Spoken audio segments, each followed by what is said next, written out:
Born stellar makes eternal lasting, was a young, undisciplined, and curious Forerunner manipular, always rebelling against his father's reasonable intentions. He belonged to a family of builders, but was uncooperative in following in his father's footsteps. In order to learn the basic principles of Forerunner behavior, Born Stellar's father sent him away from home to the planet Edom, which orbits the Sun in the Sol system, a sister planet to Erde-Tyrane, otherwise known as Earth. Born Stellar spent 3 years on Edom with a colony of Forerunner miners, but time would not remove his urge to rebel. After being persuaded by his Ancilla, Born Stellar traveled to Erde-Tyrane in search of precursor artifacts, most notably the legendary Organon. On Erde-Tyrane, in the city of Marantic, Born Stellar encountered 2 humans by the names of Riser and Shakas, who offered to lead him to an old, ancient treasure that they knew of, near Chimankan Crater. After Born Stellar and his human companions traveled through a puzzle of outdated Forerunner technology, Born Stellar discovered a cryptum with the message, "You are what you dare," inscribed on its surface. Guided by a synchron, Born Stellar would unlock the cryptum and awaken the Iso-Didact from his 10,000-year slumber.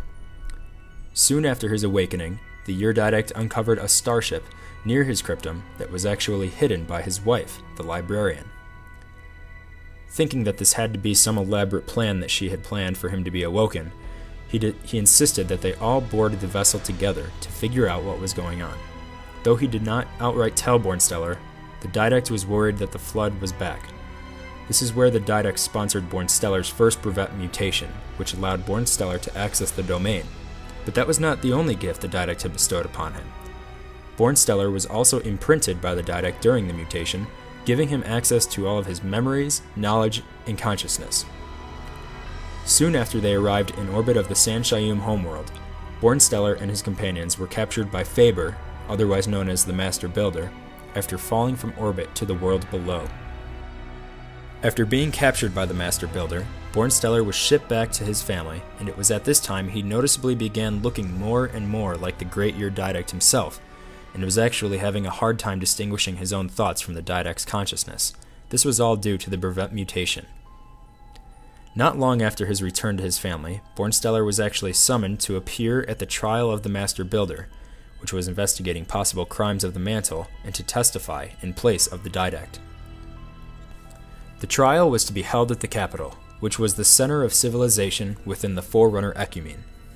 However, in the middle of the proceedings, a rampant mendicant bias, who had disappeared for 43 years, suddenly appeared and assaulted the capital with all 12 of the Halo installations. Almost instinctively, the Didact's imprint took control of Born Stellar, who now spoke and moved for him. Under the influence of his imprint, he tried to reason with mendicant bias among all the chaos, before maneuvering himself to an escape pod and leaving to the Greater Ark. Upon Born Stellar's arrival at the Greater Ark, he met the librarian, who had told him that the Iso-Didact had been executed by Faber himself, and with the expertise of the Iso-Didact becoming more and more crucial to survival against the Flood, the Didact's imprint completely overcame Born Stellar's physical form, essentially creating a copy of the Iso-Didact himself. A new Didact was born, known as the Iso-Didact. However, the Iso-Didact did ensure Born Stellar that he would return control of his physical form to him once he had ensured Forerunner survival. But sadly, this never became true.